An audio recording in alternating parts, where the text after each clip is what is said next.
final original, como o filme foi feito e como criaram o Predador. Eu sou o Junior Dino e venha comigo descobrir as maiores curiosidades sobre Predador 2, a caçada continua. Se você é um fã do Predador, esse vídeo foi feito para você, então deixe seu like e se inscreva no canal. O filme começa sugerindo que vamos voltar para a selva, que é o ambiente do primeiro filme, mas a câmera sobe e vemos a cidade de Los Angeles. É uma abertura muito criativa. Predador 2 foi lançado em 1990, mas a história se passa no futuro em 1997, onde Los Angeles foi dominada pelos latinos e sofre com o aquecimento global e é aterrorizada pela violência causada por guerras entre a polícia e as gangues da cidade. Originalmente a história se passaria em Nova York, mas foi alterado para Los Angeles porque era mais barato filmar lá. Então o filme foi filmado nas ruas de Los Angeles, onde a produção preparou esse cenário de guerra. Já no início vemos que o Predador está observando a guerra.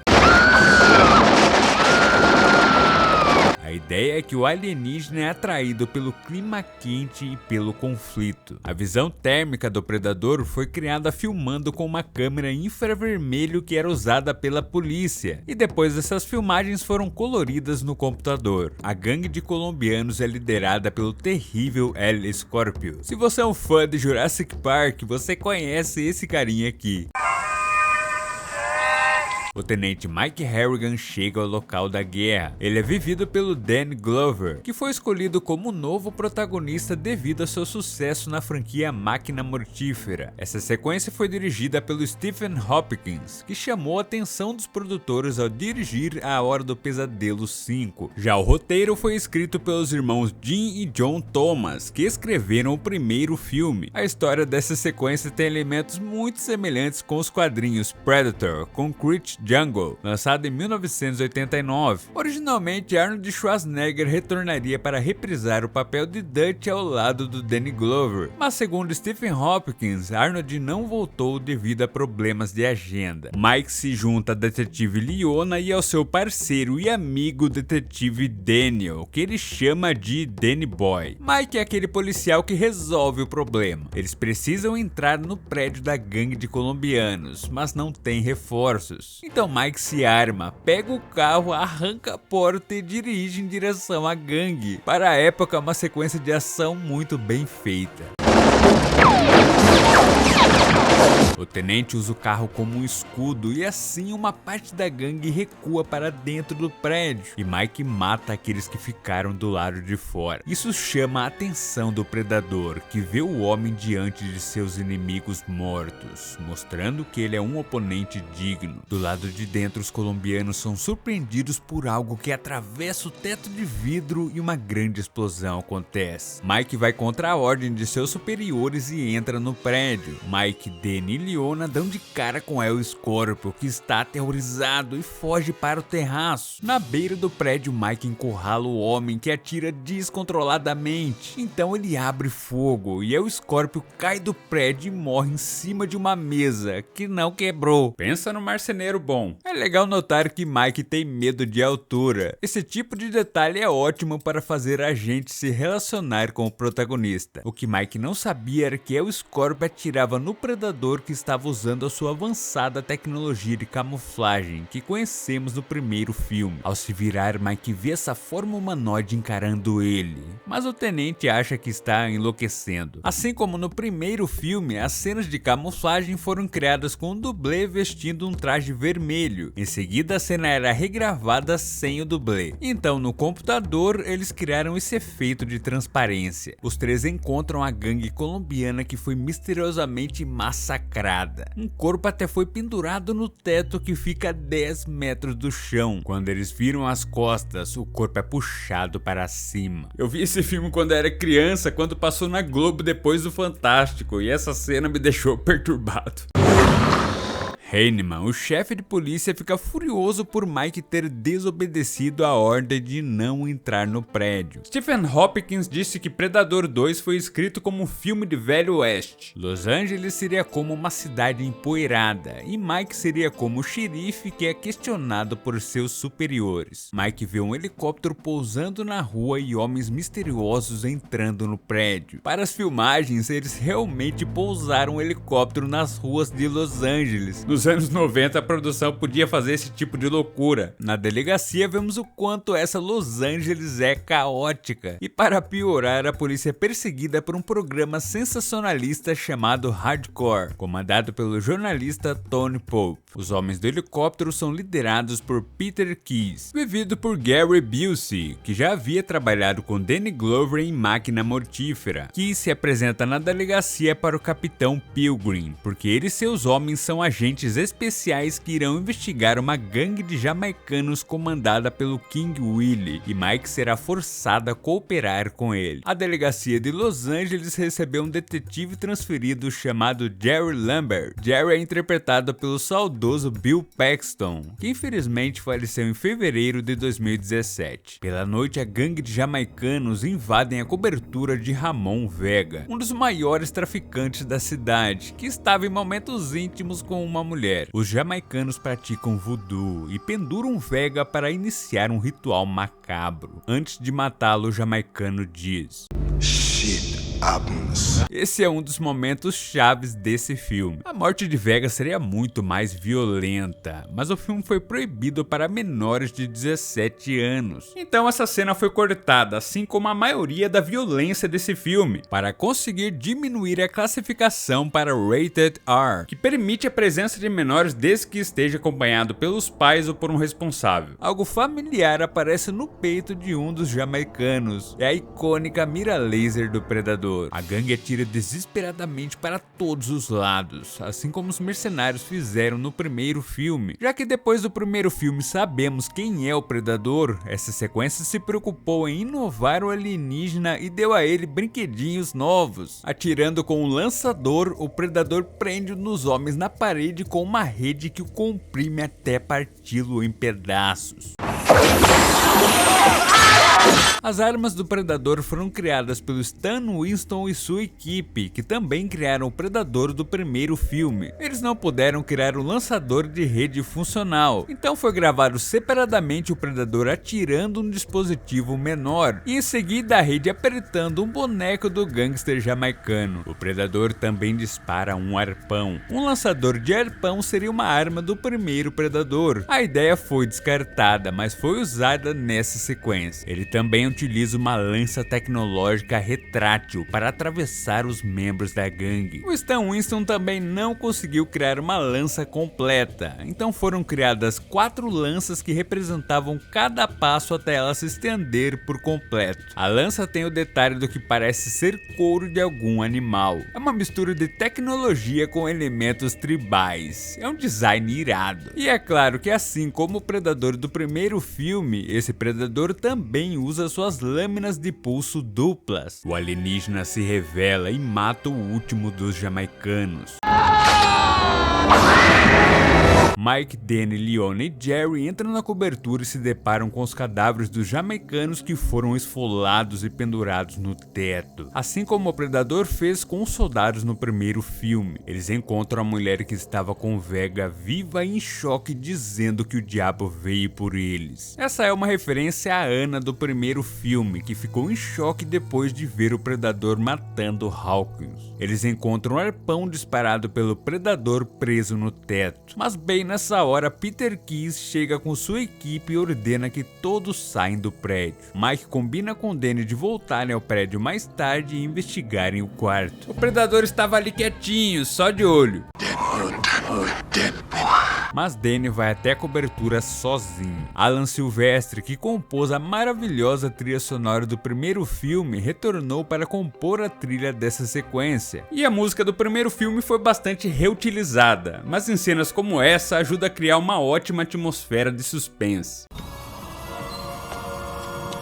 Danny sobe em uma coluna para chegar até o arpão, mas quando pega o objeto em suas mãos, ele ouve alguém chamá-lo pelo seu apelido. Danny Boy.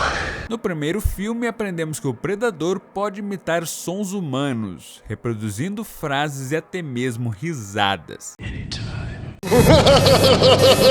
Danny se assusta e cai, mas é puxado novamente para cima, e no chão vemos seu sangue cobrindo o colar que ele usava no pescoço. É uma morte sinistra e angustiante. Depois da morte de Danny, o chefe Pilgrim pede para Mike se afastar do caso, mas Mike está cego de vingança. Então Mike, Leona e Jerry se juntam para encontrar o assassino do seu amigo. Um dos grandes problemas dessa sequência são os personagens. Tirando 3 que eu vou citar aqui, a maioria não tem carisma ou desenvolvimento suficiente para você se envolver com eles. Jerry estava seguindo o pessoal do Peter Keyes, mas perdeu eles perto do matadouro da cidade. Então descobrimos que Keyes está montando uma grande operação tecnológica nesse matadouro. Mike pediu para Leona conseguir um encontro com King Willie, já que os dois têm um interesse em comum. Enquanto isso, ele vai falar com a legista que está investigando a morte do Danny. Na mão de Danny, Mike encontrou o arpão do predador. A legista analisa o objeto e diz que ele é feito de um material desconhecido. Ao saírem da delegacia, eles são surpreendidos pelos jamaicanos que vieram buscar Mike para levá-lo ao encontro com King Willie, e Mike é seguido pelo predador. O predador curvado observando a cidade em cima dessa gárgula é irado demais. Me lembra muito os quadrinhos do Batman. Mike foi levado até um beco cheio de lixo. Essa cena foi filmada em um beco real em Los Angeles. O local estava tão sujo que, para representar um beco sujo, ele precisou ser limpado primeiro, e a produção achou um corpo no meio do lixo. Acontece, né? Foi muito perigoso gravar nas ruas de Los Angeles, porque os moradores ficavam incomodados com o barulho e jogavam garrafas de urina e sacos de fezes na produção. Ô pessoalzinho, gente boa, hein? Mike conhece King Willie. Esse é aquele momento dos filmes de Velho Oeste onde o xerife conhece o chefe místico. O impressionante é que King Willie só aparece uma vez no filme e rouba completamente a cena. A roupa dele é muito estilosa. Ele anda com um cajado que tem a forma de uma cobra albina de olhos vermelhos. King Willie fala de uma maneira lenta e mística que deixa ele muito imponente. Easy, you on talk to me. Mike diz a Willie que acha que ele sabe onde o assassino está, e isso seria do interesse dos dois, já que os jamaicanos também foram mortos por ele. Willie joga ossos para ler a sua forma e vem com papo sobrenatural, dizendo que o assassino está no mundo espiritual e que não se pode matar aquilo que não morre. Mike fica confuso com isso e é dispensado por King Willie. Agora sozinho no beco, Willie percebe algo estranho e vê passos na água caminhando em sua direção. Essa cena é perfeita. A trilha sonora, o ângulo da câmera mostrando as pernas do predador, o reflexo dele sendo revelado na água que afetou o seu mecanismo, é tudo incrível. O cajado de King Willie na verdade é uma lâmina dupla. Nossa, ele acabou de ficar ainda mais da hora. Willie se prepara para a batalha contra esse inimigo mortal. E na próxima cena vemos ele gritando. Mas na verdade é o predador que está segurando sua cabeça que ficou marcada com o grito de horror que Willie deu antes de morrer. O fato da luta dos dois não ser mostrada faz referência à luta do Billy contra o predador que frustrantemente não foi mostrada no primeiro filme. Assim também como o primeiro predador fez com o crânio do Billy, esse predador vai para o seu covil e usa suas ferramentas alienígenas para limpar o crânio de Willie, e então o expõe em sua galeria de troféus.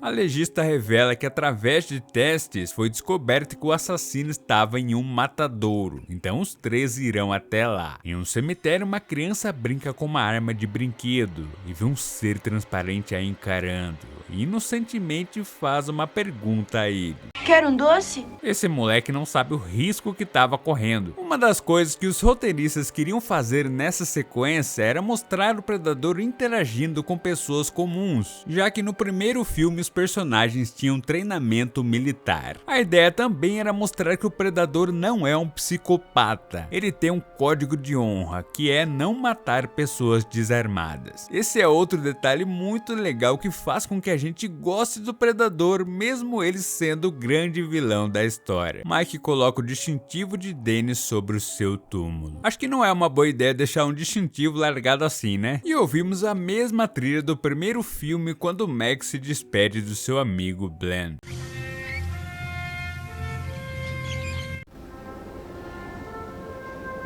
Quando está indo embora, Mike vê o colar do Danny pendurado em uma árvore. Ele fica paranoico e perturbado com isso. O Danny Glover entregou uma ótima atuação.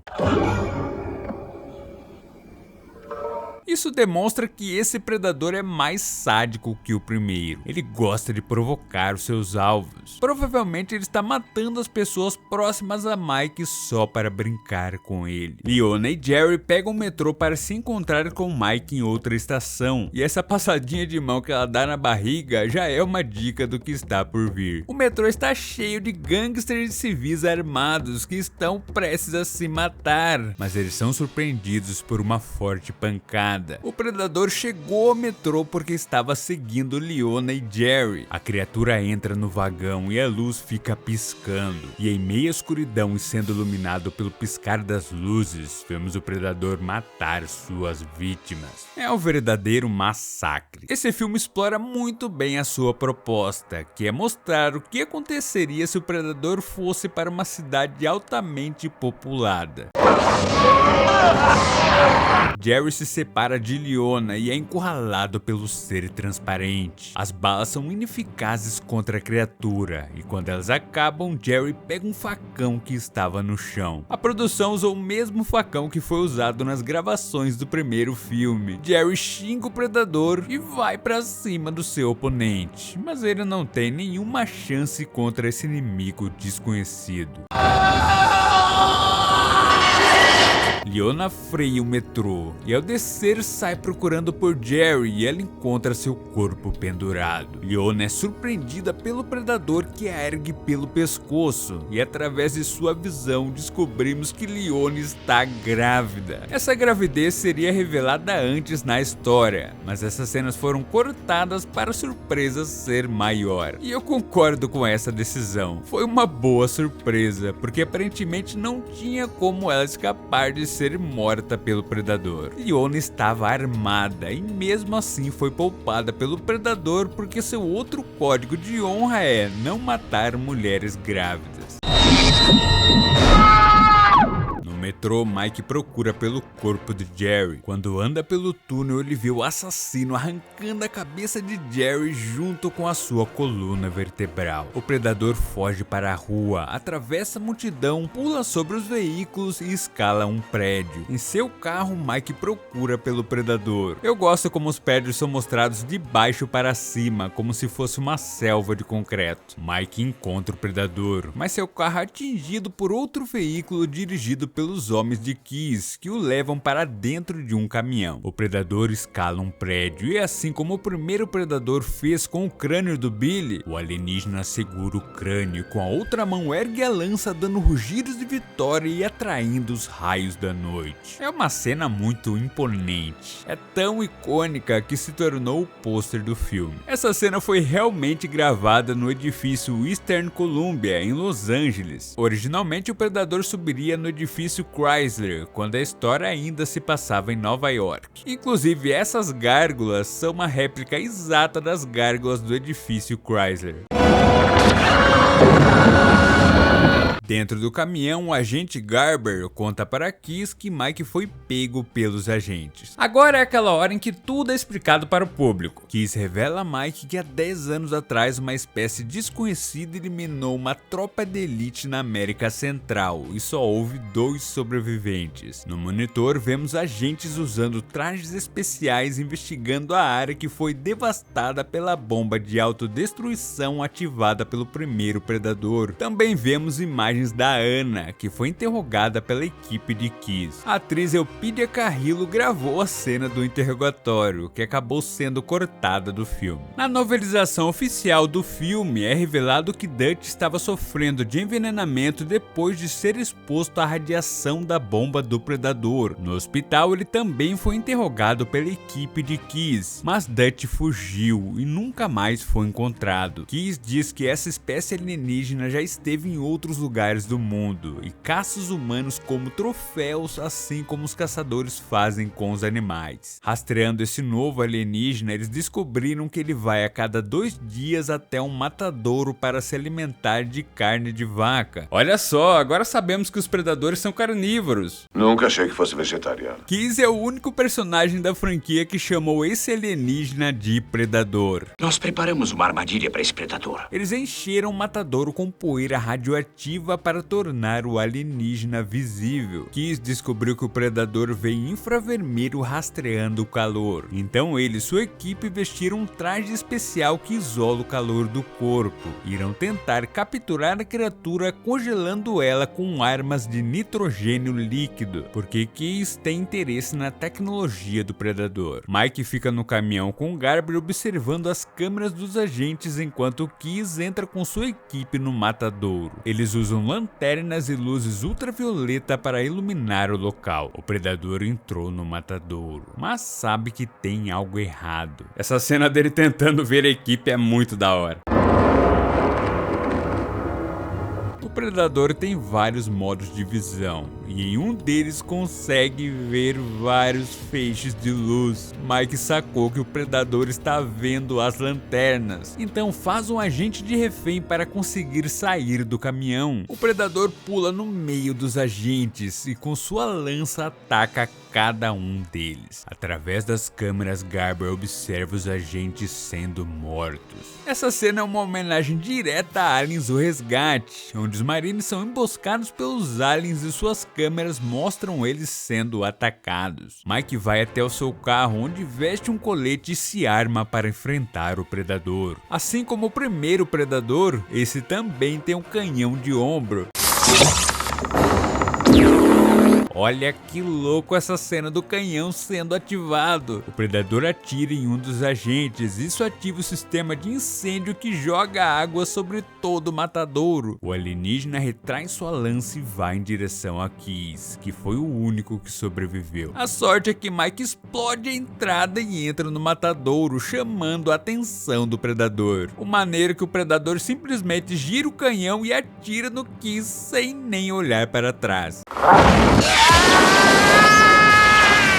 O predador tenta ativar sua tecnologia de camuflagem, mas ela falha com a água, assim como aconteceu com o predador no primeiro filme. Curiosamente, alguém apaixonado na produção escreveu "Casa comigo" na manopla do predador. Então Mike atira e isso acaba danificando o canhão do predador. Mas usando sua manopla, ele atira em Mike e isso força a retirar o colete atingido. Mike foge em meias carnes penduradas e consegue alvejar o predador com vários tiros, fazendo o alienígena sangrar. Se ele sangra, já sabe, né? We can kill it. O sangue verde fluorescente foi criado pela produção usando o mesmo processo utilizado no primeiro filme, retirando o líquido verde de bastões de luz e misturando com gel KY. Não aguentando os vários disparos de Mike, o predador desaba no chão. Stephen Hopkins queria um Predador diferente do primeiro, com um visual mais urbano e colorido. O novo Predador, chamado de City Hunter, teve seu visual criado por Don Rosgrant, que desenhou a vestimenta do Predador se inspirando em armaduras de samurais. Então Stan Winston e sua equipe esculpiram o corpo do Predador e, através de moldes, criaram um traje que seria vestido por um ator. E as armaduras e armas do Predador foram todas criadas separadamente. Eu adorei a nova máscara. Ela tem um aspecto mais alienígena, é mais achatada e essa cor bronze deu um toque único a ela. Outras partes de sua armadura têm um aspecto oxidado, como se fossem velhas. A ombreira direita e o canhão de ombro têm escamas, que dão um toque reptiliano ao visual. O Predador foi vivido pelo Kevin Peter Hall, que interpretou o Predador no primeiro filme. Ele atuou vestindo esse traje muito pesado, que no total pesava 50 quilos. Kevin conseguiu aprimorar ainda mais sua ótima atuação, dando uma personalidade mais tribal e mais imprudente a esse Predador. We love you, Kevin. Mike caminha até o Predador caído no chão. Mike retira a máscara do Predador e se depara com a face aterrorizante do alienígena. Stan Winston criou um novo design de rosto para diferenciá-lo do Predador original. As sobrancelhas têm chifres e suas mandíbulas inferiores têm presas. A coloração é mais tribal e foi inspirada em cobras. O objetivo de Stan Winston era dar um aspecto mais jovem à criatura e mostrar ao público que esse é um indivíduo diferente do primeiro Predador. A produção criou várias cabeças diferentes que foram vestidas pelo Kevin, que novamente usou lentes de contato. Para cenas como essa, foi criada uma cabeça animatrônica com movimentos nas mandíbulas e nas sobrancelhas, que era controlada por controle remoto. Mike vai falar a mesma frase que Dutch falou quando viu a cara do Predador. You're one ugly motherfucker. You are one ugly. Mas o alienígena acorda e o segura pela garganta e completa a frase falando palavrão. Muito provavelmente o Predador sabia disso porque ouviu Jerry falando o mesmo palavrão antes de morrer. Então, diferente do primeiro, esse Predador fala. Para essas cenas foi criado um busto animatrônico que tinha mais movimentos faciais. Ele joga Mike para longe e a sua máscara acaba se perdendo. Eu acho que o Django Hunter fica mais da hora com a máscara, mas o City Hunter ficou ainda mais animal sem a máscara. Kiss ressurge para ajudar Mike e atira com a arma de nitrogênio líquido. Esse Peter Kiss é um personagem tão doido que eu acabei gostando dele. O Predador recua, mas ele arremessa uma arma de disco na direção de Kiss. Essa cena é muito maneira. O disco corta o homem ao meio, mas só vemos as pernas dele caindo e o torso desaparece. O diretor explicou que o torso de Kiss cairia logo em seguida, mas a cena teve que ser cortada para conseguir a classificação Rated R. O disco retorna para a mão do Predador. Esse é o Smart Disc. Eu gosto muito desse design. Parece um frisbee futurístico. O Stan Winston criou vários discos práticos e um deles até emitia luzes piscantes.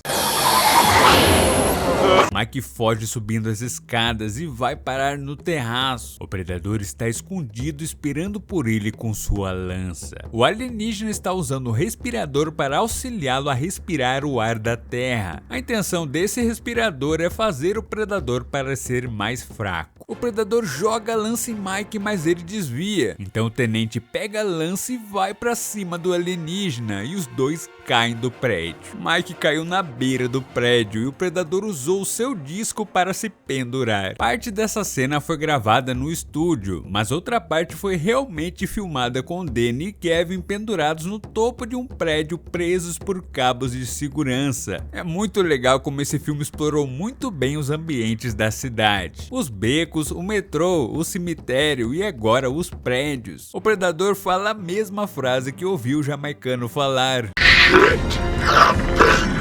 então usa sua outra mão para ativar a bomba de autodestruição. Mike aproveita esse momento e pega o disco e corta o braço do predador junto com o dispositivo, e assim a bomba foi desarmada e o predador cai do prédio. O predador com o braço amputado foi interpretado pelo dublê R. David Smith, que nasceu sem o braço esquerdo, e para essa cena David realmente desceu um prédio de 3 andares a toda velocidade usando o sistema de cabos que o pararia antes da queda. O alienígena se segura em um cano e acaba caindo no banheiro de uma casa. Morrendo de medo de altura, Mike começa a descer o cano para ir atrás do predador e perde sua arma. Curiosamente, a criatura começa a quebrar pedaços do espelho e da parede. Esse predador também tem um kit médico, assim como o primeiro predador. Ele ativa uma espécie de fogão alienígena, onde coloca os pedaços do banheiro e derrama sobre eles um líquido azul e cria uma pasta viscosa que utiliza para cauterizar seu braço amputado e seus ferimentos de bala. Isso foi muito criativo. Uma senhorinha escuta o barulho e vai investigar seu banheiro.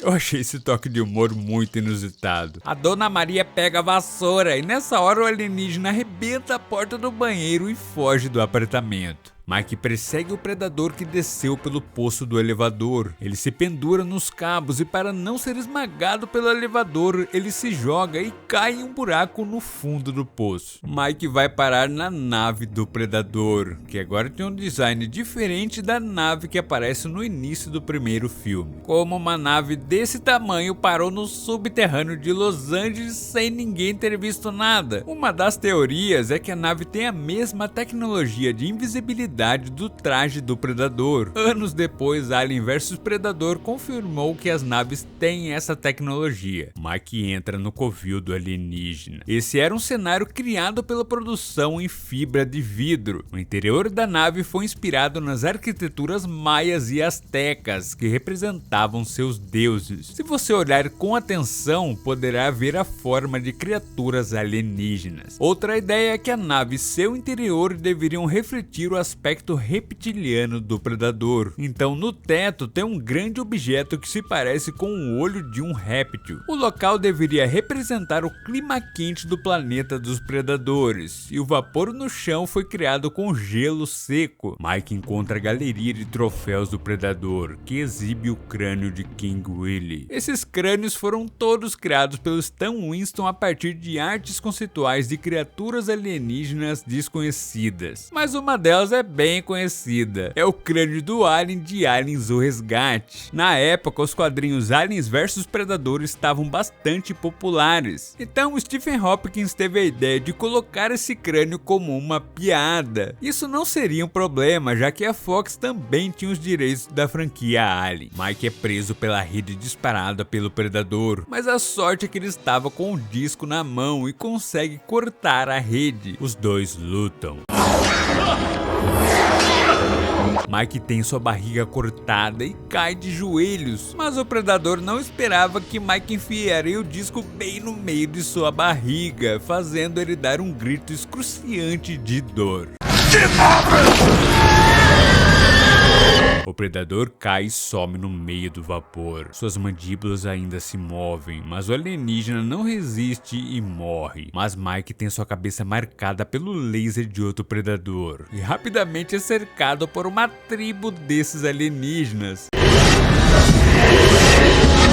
que provavelmente vieram à Terra para acompanhar o predador mais jovem que deveria estar em um ritual de caça para amadurecer. O Stan Winston se divertiu criando esses predadores, que ficaram conhecidos como a tribo perdida, porque depois das gravações, todos os trajes dos predadores sumiram. No total foram criados 9 trajes com detalhes muito interessantes que contam histórias sobre esses predadores. Eles foram interpretados pelos jogadores do Los Angeles Lakers. Danny Glover era muito fã desse time de basquete e conseguiu convencer os jogadores a participarem do filme. Separadamente, eles gravaram suas entradas no estúdio e depois foram unidos na pós-produção. Tem um vídeo de bastidores muito engraçado onde todos os predadores dançam.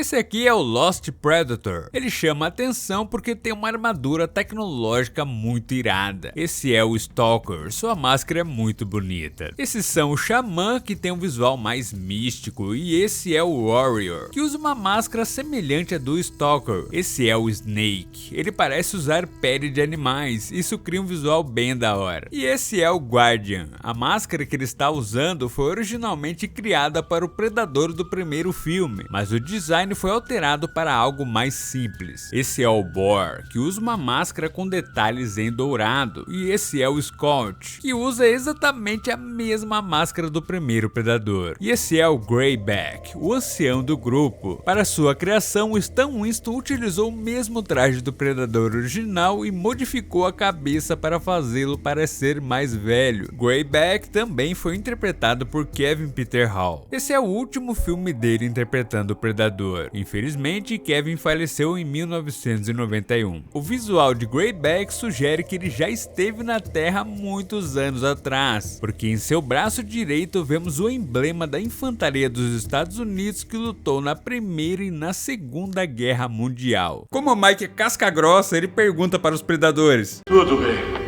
Quem é o próximo? Mas a tribo recolhe o corpo do City Hunter e vai embora. Um storyboard mostra que o final original seria bem diferente. Após ser derrotado, o predador ainda continuaria vivo. A tribo surgiria e, desonrado, o City Hunter se curvaria Greyback para que o ancião pudesse cortar a sua cabeça. Seria um final interessante, mas também seria anticlimático. Ficou melhor com o Mike conseguindo matar o predador sozinho. Antes de ir embora, Greyback se vira e joga algo para Mike, uma pistola de pederneira de 1715 que pertencia a Rafael Adolini. Os predadores estão deixando a Terra e Mike precisa fugir da nave. Lá fora ele corre e pula para escapar da explosão, assim como Dutch faz no final do primeiro filme. Mike também fica com o corpo coberto de cinzas, assim como Dutch depois da explosão. Mike sai do túnel e Garber desce de helicóptero